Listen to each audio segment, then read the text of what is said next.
I'm happy to invite our second speaker, Dr. Yuval Shahar from the Department of Jewish History at Tel Aviv University, who is a historian of antiquity whose research focused on the encounters between the Roman Empire, the Romans, and Judaism, in particular in Eretz Israel.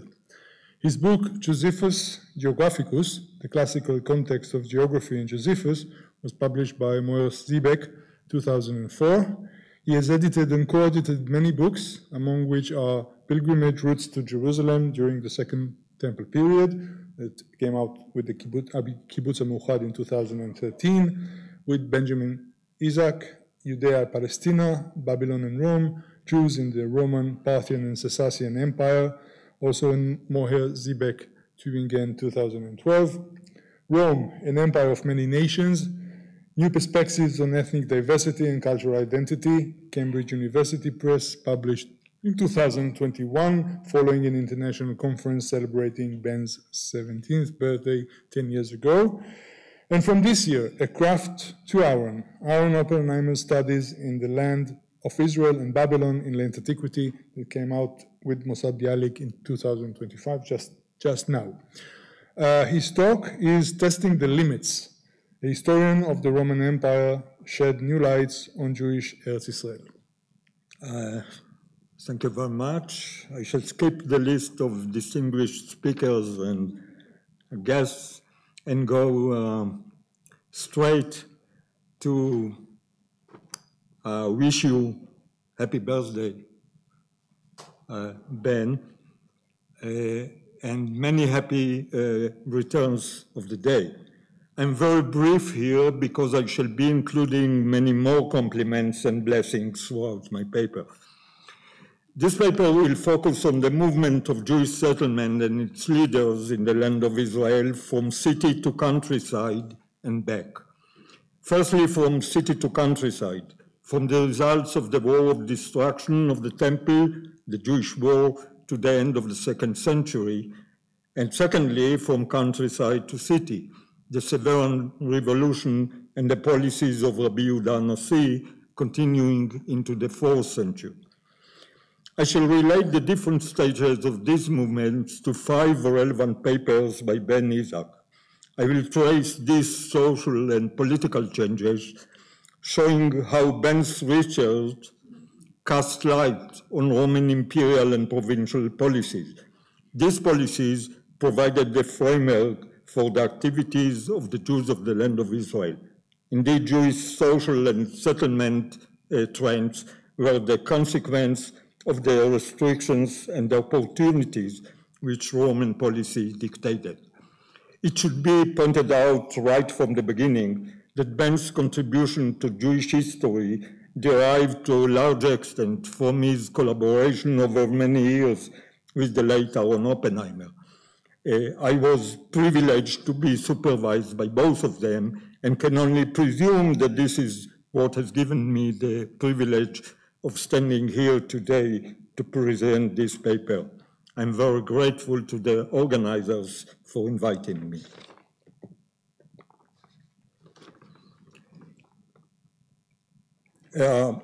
From the city to the countryside. On the eve of the Jewish war, Jerusalem, which was a sort of polis with Jewish characteristics, had a leading position in all aspects of life for the Jews of the land of Israel.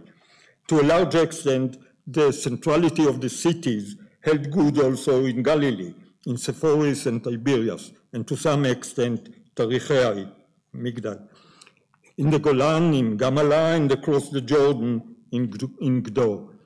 This urban culture was also dominant in the makeup of the Jewish communities in the polis and their surrounding Chora, in particular along the coast, Tyre, Akop-Ptolemai, Caesarea, and Ascalon, but also in the northeast, Beit-Shan, Skytopolis, Hippos, Gadara, Paneas, Caesarea Philippi, and others. The Jewish war damaged the urban structures, as is most clear in Judea, where Jewish settlement remains rural only.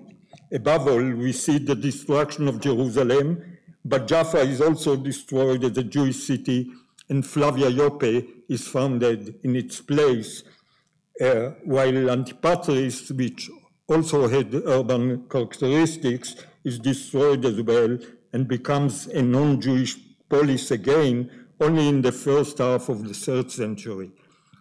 These social and political, mostly rural phenomena continuing during the 1st and 2nd centuries.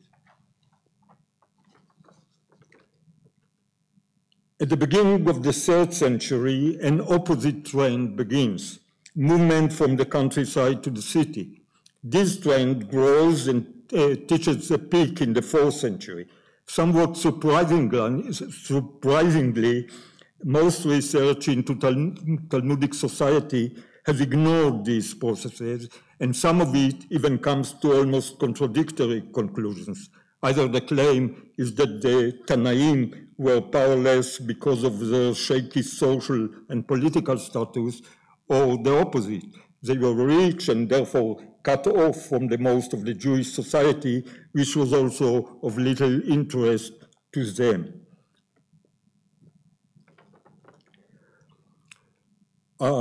The first contribution of Ben. Ben's first relevant paper is Judah after AD 70, 1984. At the heart of this paper stands a passage by Josephus in Greek, which sums up the agrarian policy of the new emperor Vespasian toward Judah and its Jewish society. Up to then, this sentence had been translated and understood as if Vespasian held the land as his private property and gave instructions to lease it out to his own advantage. Zechariah in the Lab Classical Library edition translates Josephus as follows, and you can see it. About the same time, Vespasian sent instructions to Bassus and Laberius Maximus, the procurator, to farm out all Jewish territory, for he founded no city there, reserving the country to his private property, except that he did assign to 800 veterans discharged from the army a place for habitation called the Maus or Moza, distant 30 furlongs from Jerusalem. Isaac, however, analyzed the passage grammatically and retranslated it as follows. About the same time, Vespasian sent instructions and so on to dispose of all Jewish land, for he founded there no city of his own while keeping their territory. But he only assigned a place for settlement called Emmaus and so on. 2 points are very important for us to note here. One, most of the Jewish land that was confiscated during the war was sold back, mainly to Jews. 2, Jerusalem, the Jewish polis, headed Judah and the Jewish society up to 70 CE as a capital in supreme, dominating all the neighborhood as they had towers above the body, wrote Josephus, and Pliny the Elder crowned it as by far the most famous city of the East and not of Judah only. But now Jerusalem was destroyed and no other city replaced it. In other words, the agrarian status and actual situation of the rural parts of Judah remained just as they had been before the war, except that now Jewish society, especially in Judah proper, had no city center. Thus the situation and ethos are both rural, non-urban, and in some ways even anti-urban. Another decision of Vespasian confirms the aim of his policy that no other city was founded in Judah proper. In the Digesta, you see, the divine Vespasian made the Caesareans colony. Here Isaac concluded that the citizens of Caesarea were granted the honorary title Colonia Prima Flavia Augusta Caesarea and the status of a Roman colony without the usual accompanying settlement of veterans as a reward for past services towards the empire. Josephus also records that Vespasian was first proclaimed emperor by his own troops at Caesarea, This almost certainly explains the cognomen Prima, indicating that Vespasian founded the first Slavian colony where he had been first proclaimed emperor. For us, it is most important to underline the fact that this honorary title was given to a polis which had just rid itself of its large Jewish community. According to Josephus, more than 20,000 Jews in Caesarea were killed, and the rest fled to the rural toparchy Narbatene to the east of Caesarea. They literally fled from the city to the countryside. The contribution number 2, Orine instead of Jerusalem, after the war. In a review article on the publication of Babata Archive in 1992, Isaac dealt, among other issues, with the administrative division and boundaries of the provinces of Judah and Arabia between 70 CE and 130 CE. For Judah, he compared 3 sources: the 2 administrative lists of Josephus and Pliny the Elder, and the relevant papyri which were discovered in the Judean desert. Contrary to the common opinion, based upon the conclusions of Menachem Stern, that both these lists reflect different periods before the Jewish war, Isaac dated Josephus' list to the situation of the late Second Temple period before the war, but he concluded that Pliny's list reflects the situation after the First Revolt. There are 2 instructive points here for us. 1, instead of Jerusalem dominating all the neighborhood as the head towers above the body, in Josephus' words, Pliny called this region where Jerusalem was formerly situated Orine or Orene, i.e. the mountain region, a simple, almost an insulting term, but it certainly matches Vespasian's approved policy to found there no city instead of Jerusalem. 2, most of the other toparchia in the list of Pliny are identical to that of Josephus. Thus, Isaac concluded, it shows that after the First Revolt, the system in Judah was basically left intact with only minor modifications. The Judean desert papyri contributed the equivalents to those administration lists, the toparchia of Orine, Gofna, Akraba, Herodion, and Jericho. Papyrus Murabat 115, Ktuba, marriage contract from 124 CE, the groom, Elias, son of Simon, Eliyahu ben Shimon, from the village of Galoda of the toparchy of Akarabata, is said to reside now in the village of Bat Arda in the toparchy of Gofna. The contract was written at Bet Bassi in the toparchy of Herodion. Thus, we can conclude that the administrative system based on rural toparchiae headed by central villages, which gave them their name, survived in essence far into the 2nd century. Here you can see in the map, all the green dots are the villages according to the list of Josephus, the toparchiae before the war.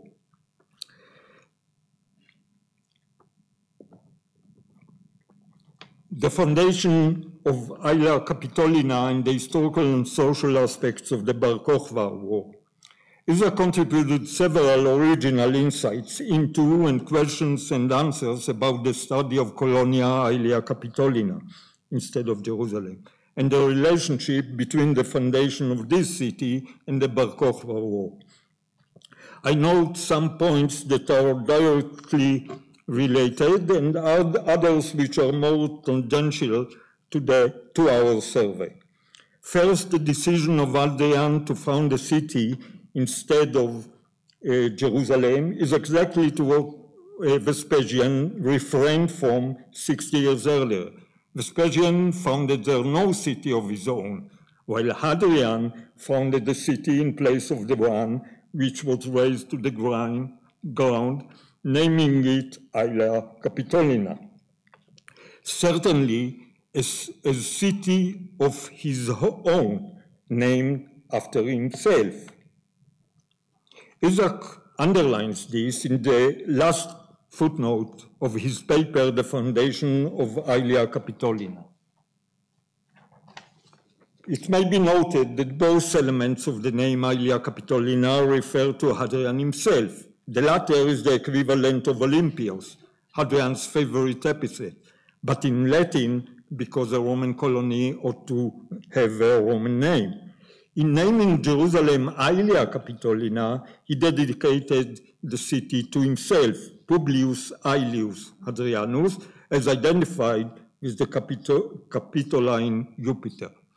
Secondly, Isaac points out that this is the main or even the only casus belli of the Bar Kokhba War, as explicit in the first relevant sentence of Cassius Dio, which is our only reliable historiographical survey, in spite of the fact that we have only an epitome of it by the monk Siphilinus from the second half of the 11th century. You can see it.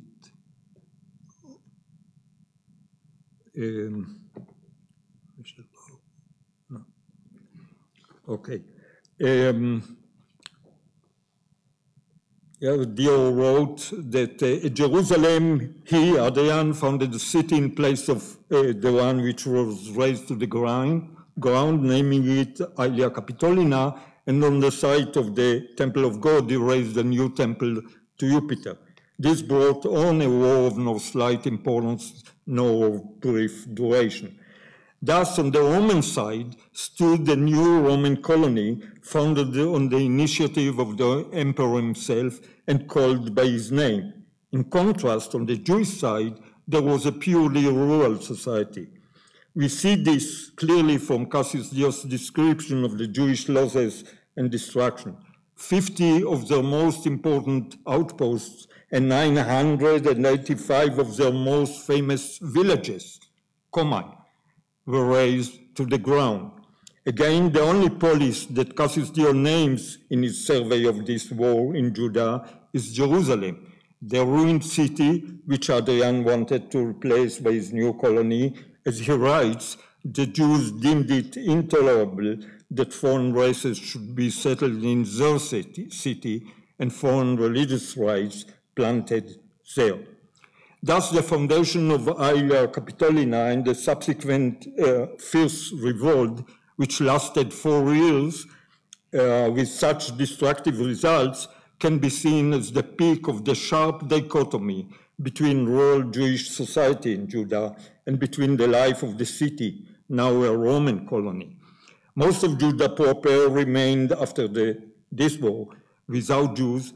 Colonia Aelia Capitolina headed it, and for the first time, Galilee replaced Judah as the Jewish land. So now we are going to the counter process, the beginning of the counter movement from the countryside to city, the sovereign revolution, the policies of Rabbi Yehuda Hanassi. The rural character of most of Jewish society and its leadership continues into the second half of the 2nd century CE, both in Galilee and the Jewish remnants in Jewish proper. The turning point was the urban reform promoted by the Roman dynasty founded by Septimius Severus at the turn of the 2nd and 3rd centuries. The Severans were very active in raising the status of many towns in the eastern provinces and also in North Africa to that of a city, polis, or colonia. This meant that the cities and their institutions took over some important administrative functions like taxation and the responsibility for the Roman imperial roads, which had previously been carried out by the army and its legions, as well as the provincial governors and their staff. In order to bring this change to Judah proper as well, which was still mainly rural in character, it was necessary to found new cities there. Thus, the villages of Bet Guvrin and Lida received city status and became Eleuteropolis, Septimia, Lukia, Severia, Eleuteropolis, and Diospolis, respectively. And later, the village of Emmaus became Nicopolis, and Antipatris was resettled and received city status. Tiberias probably received the status of Colonia as well. Isaac has enriched the study of this phase of urbanization by his unique contribution as an epigrapher of inscribed Roman milestones. He noticed that during the 2nd century, from Hadrian onwards, the miles were counted for military key points, legionary camps, and coloniae that served as the capita viarum, heads of the roads, and the inscriptions were carved or painted in Latin, the official imperial language. In contrast, from Severan times, the earlier system was superseded by a later one written in Greek, the lingua franca of the Near East, even under Roman rule, and based on the most important cities in the province, which from now on served as the heads of the roads. The most instructive finding is from the Roman roads through Jewish Lower Galilee, which connected the Roman legionary camp at Legio, modern Megiddo Junction, with the Jewish polis Tipori. The original and Hadrianic milestone, dated to 120 CE, marked the distance of 5 miles in Latin from Legio. Only later, the authorities of Caesarea Tipori added in Greek the distance of 11 miles from their polis. I've already mentioned the fruitful collaboration between Ben and Aaron Oppenheimer, which has meant that we now have a richer and more complete picture of both Roman and Jewish aspects of the Severan urbanization processes and the Jewish reaction to them. So I hope it is with your permission and blessing, Ben, that I now quote one paragraph from Aaron's monograph, Rabbi Yehuda Hanassi. There is a considerable degree of overlap between the urbanization of the Severans in Syria, Palestina, and Rabbi's policies and ruling on the cities. Jerusalem Talmud, Dmai.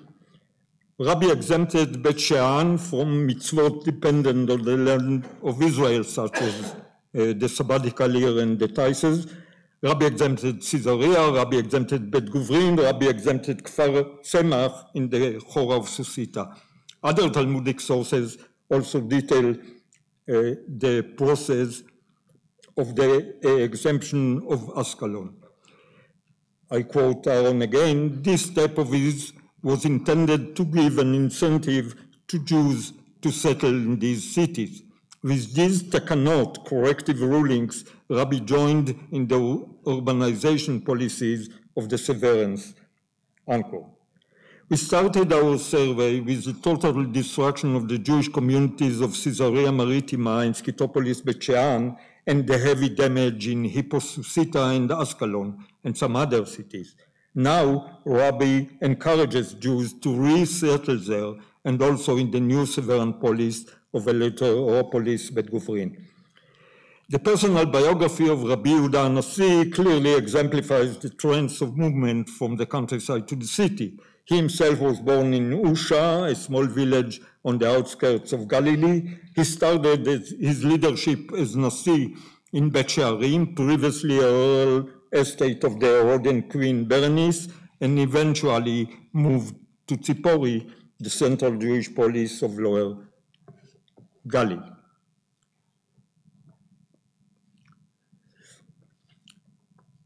Contribution number 5, and the last one. The onomasticon of Eusebius and the urban map of the Amoraic Batei Midrash study houses. The urbanization of the eastern provinces, including Syria, Palestina, Palestina Prima, and Secunda, continued through the later 3rd century and at least up to the reign of Constantine in the 2nd quarter of the 4th century.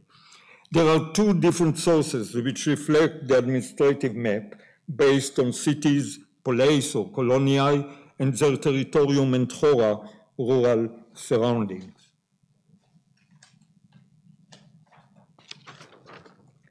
The first source is the onomasticon of Eusebius, Bishop of Caesarea, on an alphabetical list of settlements in the Holy Land, which includes 29 villages where he specifically states to which city territories they belong.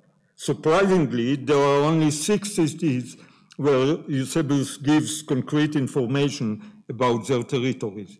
Ben came to the conclusion that this was because these cities were founded or refounded after the annexation of Judah as a Roman province, and Eusebius would have found these lists in the Roman provincial archive in colonial Caesarea, the capital of provincial Palestine.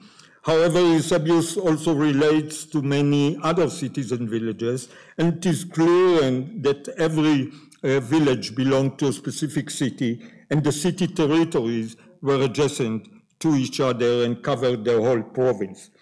The official Roman urbanized picture is also reflected in the onomasticon in relation to Roman public roads.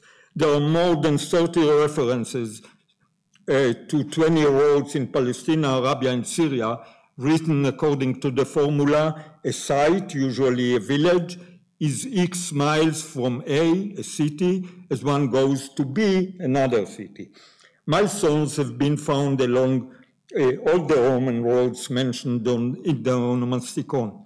Thus, Ben concludes that Eusebius must also have found a reliable list of public roads in Caesarea. The second sort of source are the Palestinian Amoraic compilations from the 2nd half of the 3rd century on. Because of shortage of time, I will note only one term. The term tchum occurs frequently in Talmudic literature. It is mostly found in halachic discussions relating to Shabbat, Tchum Shabbat, and the Ruvim, but is only in the Palestinian Amoraic compilations, the Tosefta, Jerusalem Talmud, and Genesis Rabbah, that we find the term Tchum with the name of a city in the land of Israel or on its borders. The list includes 11 cities: Tzipori, Tiberias, Susita, and Bet Shean, in and bordering Galilee, Ascalon and Gaza on the southern coast, Tyre and Akko in the province of Syria, Phoenicia, north of Galilee, and Nave and Bostra in northern Arabia, east of Galilee. 4 of these are poleis: Tzipori, Susita, Hippos, Ascalon, and Nave, and 6 are coloniae with a higher urban status. Tyre and Bostra are sovereign colonies and provincial capitals of Syria, Phoenicia, and Arabia, respectively. Bet Shean's Scythopolis became a colonia in the early years of the 4th century, and later on a provincial capital of Palestina Secunda.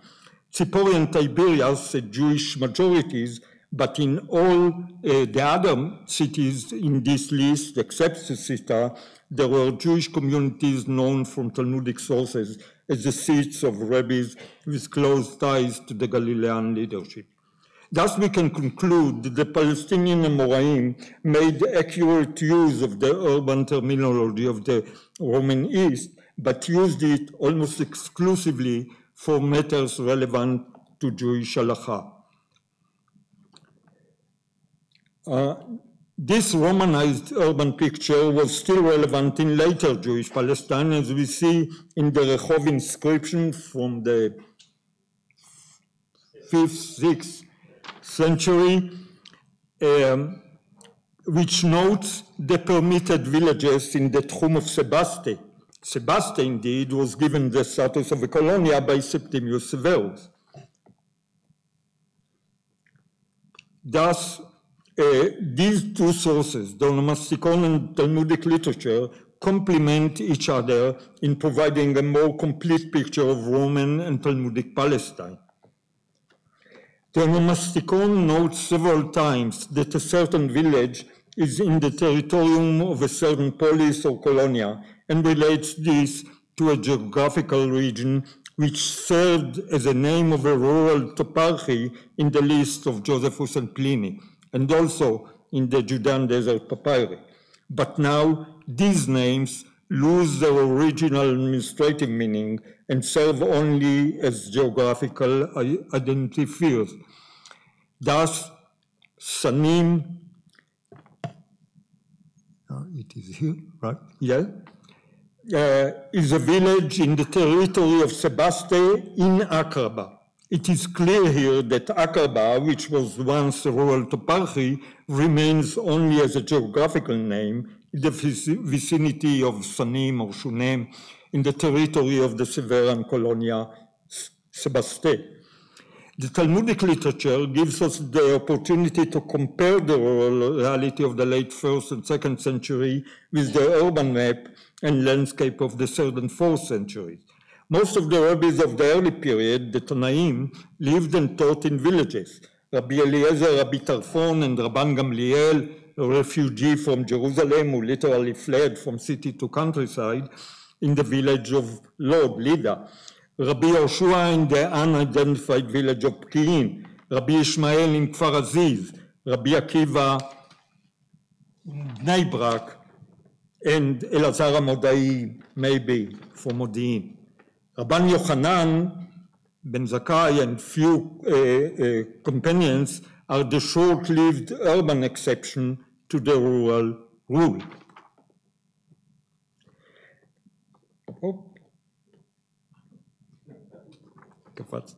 The social map of the main Amoraic Batei Midrash in the 3rd to 4th centuries is completely different. The most important one flourished in the Severan colonia Tiberias, and there were other important ones in Colonia Caesarea, the capital of Palestina, another in the polis of Tziporidi or Caesarea in Galilee.